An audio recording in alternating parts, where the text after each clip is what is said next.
Hey guys, if you follow our channel, then you know that 2 months ago we had a baby. And if you guys are wondering what this episode is going to be about, it's about everything that has come up to this point about the baby.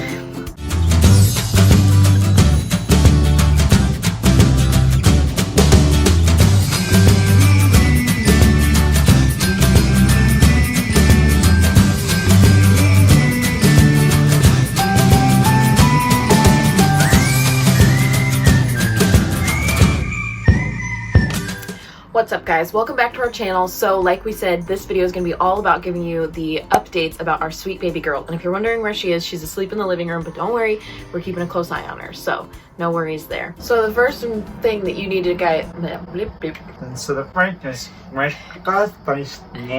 first thing that you guys need to know is just that she is absolutely adorable. Yes. And we love her to pieces. She is the best thing to have ever happened to us, and honestly, I couldn't be happier. Oh yeah, absolutely. She's amazing. But in all seriousness, no, she really is just a great baby. She's gotten a little teeny tiny bit spoiled because I've been home, we've both been home for this whole social isolation thing. Yep. And so, you know, you kind of lose your sense of purpose when you're just home all day, every day doing nothing. So every time she cries, I'm like, okay, I'm coming, I'll hold you, I'll do whatever you need. I'll do the same thing. Yeah, because there's that's like your whole purpose when you're home alone with babies. So. Right.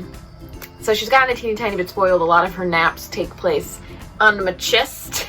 Which is going to be difficult whenever she goes to daycare with her. Yes. And there's 10 other babies. Yes, but it'll be fine. She sleeps through the night, not on our chest. She sleeps just fine through the night, so that's not an issue. Mm-hmm. It's just during the day that she sleeps mostly on my chest or right next now. to me. Yeah. Right now she's perfectly fine. Yeah, right now she's perfectly fine. We found out that a perfect way to get her to sleep is the swaddle. Yes. When we first brought her home, so we swaddled her a lot in the hospital, but it wasn't really something that calmed her a lot of the time. Mm-hmm. And then when we brought her home, we kind of dallied away from what he said, away from swaddling, just because it didn't really seem to make a difference for her. But now all of a sudden she loves being swaddled again. Obviously no baby likes to be swaddled while they're being swaddled, but it's once they're in it that they're happy. And usually that is the key to get her to fall asleep like that. Yep. Other things, she absolutely loves to smile. She is constantly smiling. She also recently found her tongue, so she's always just sitting in her boppy pillow with her tongue sticking out of her mouth, and she stares up at the ceiling, tongue out of her mouth, looks at dad, tongue out of her mouth. It is the funniest thing. At 3 in the morning one time, after I came home from work, her and I just sat there and just did at each other. It was so fun. Yeah, she's hilarious. She also has this face that she likes to make where she just kind of scowls at you, and it's like her thinking face, like her what are you doing face. It's the best thing ever. She talks so much. She loves to coo. She'll stare up at the ceiling and talk. She'll stare at us and talk. Hi baby.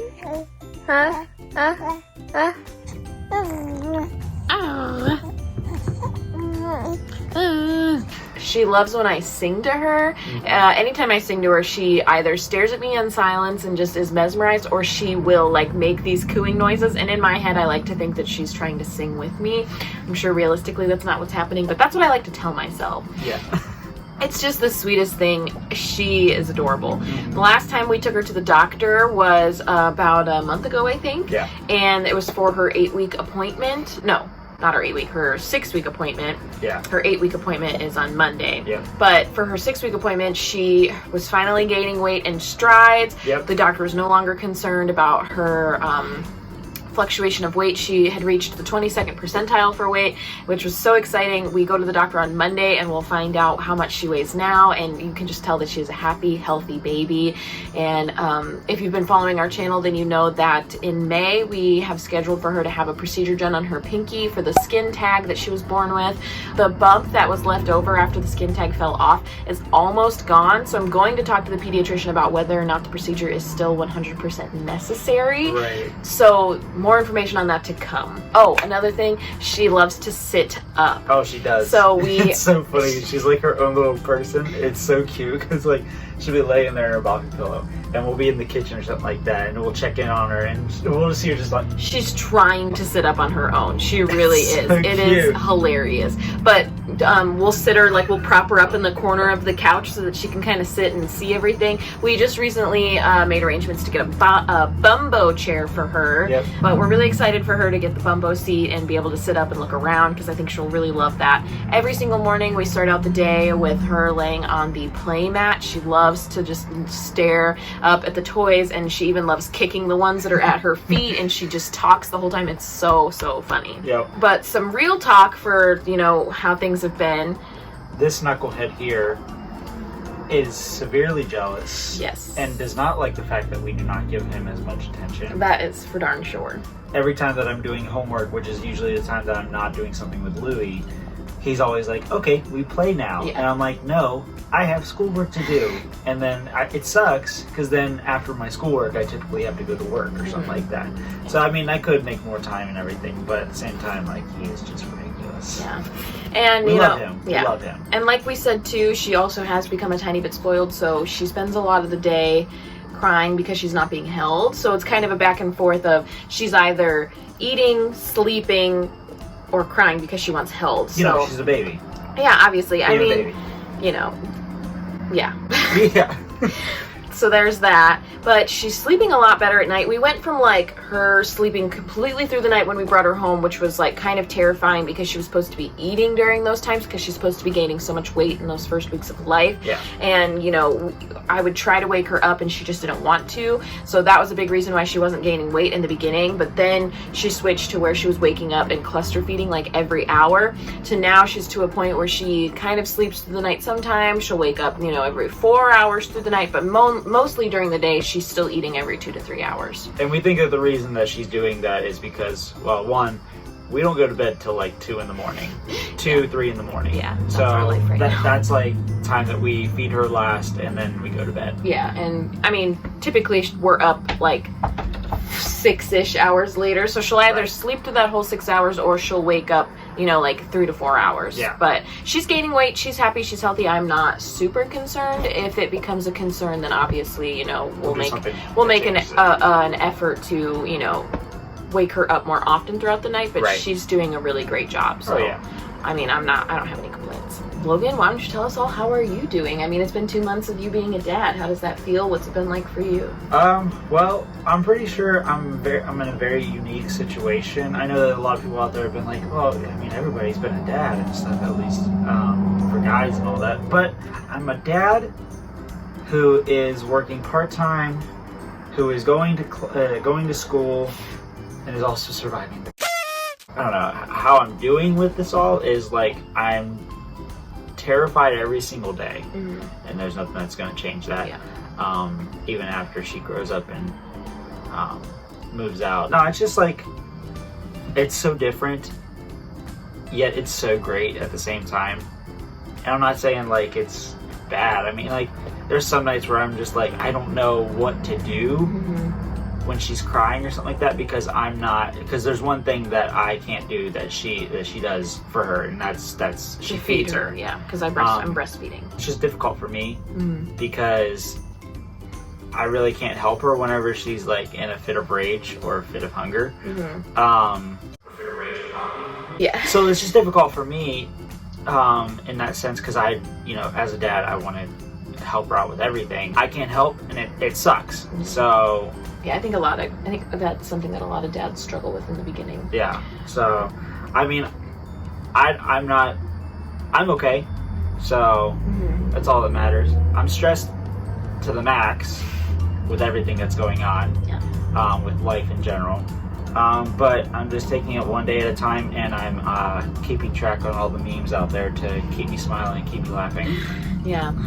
No, but I totally get it. So like his struggle is the fact that like he can't help in the sense that I am always feeding her, and my struggle is, well, I actually have a couple of struggles, but one of my struggles is the fact that my whole world right now revolves around when she needs to eat, because her food literally comes from my body. So you know, if I have to take a shower, well, you know, she just ate at this time. If I'm not done showering at this time, then she's gonna wake up and need me. So I go days without showering often because I'm like, she's gonna need me. Or, you know, if I'm gonna wash the dishes, I gotta think when was the last time she ate. So literally my whole world revolves around when this precious little baby needs to eat. And it's a little bit stressful. And, you know, this whole situation with everything that's going on, social distancing, it's so hard being a new mom because, you know, people want to help. They want to be here for me, and they want to, you know, come and do whatever they can. But come together right now for the baby. But anyways, you know, a lot of people want to help a new mom and they want to surround her and support her, but that can't happen right now with all of this social distancing stuff. Yeah. So I've just felt like, you know, I have Logan and he's amazing and he's an amazing husband and amazing father, but, you know, he's all I have. Yep. You know, whenever he's at work or if he's in like his Zoom classes, I just feel really alone. You know, I have this new baby and I'm stressed to the max and super hormonal because I just had a baby 2 months ago and there's nothing I can do, you know? It's so hard. So it's just kind of this back and forth of like, you know, feeling amazing and feeling like, oh my gosh, I have this beautiful baby. I'm so blessed. I can't believe she's here. She's so amazing. And then feeling just like these deep depths of sadness because like I can't see my family. So that's the struggle right now. And it's not anything that's like, you know, super concerning, but it's just kind of what we're going through and kind of what the world looks like right now with all of this social isolation stuff. We are so ready for it to be over, but at the same time, I am terrified to leave the house with her. It scares me, honestly. We have to take her to the doctor on Monday, and I'm just petrified because I'm like, I feel like I can't protect her. It's just a scary time, honestly. But those are all the updates that we have about us and about little baby Lou. And, you know, we're staying positive. We are moving through it. Logan has 1 week left of classes, and then he has finals, and then it's going to be summer for him, and that is super exciting. We are so ready for that. And it's just like, we're just trying to stay positive. We're just trying to look at that silver lining. You know, God provides. He's there for us. You know, we feel him in our hearts. We feel him surrounding us always. So, you know, that's a relief in and of itself. If you guys enjoyed this video, be sure to give it a big thumbs up and be sure to like and subscribe on both YouTube and Facebook if you haven't done so already. And Logan, what else should they do? Guys, go tell all your friends about us. Go tell all your friends about our channel. Thank you so much. Bye! See ya!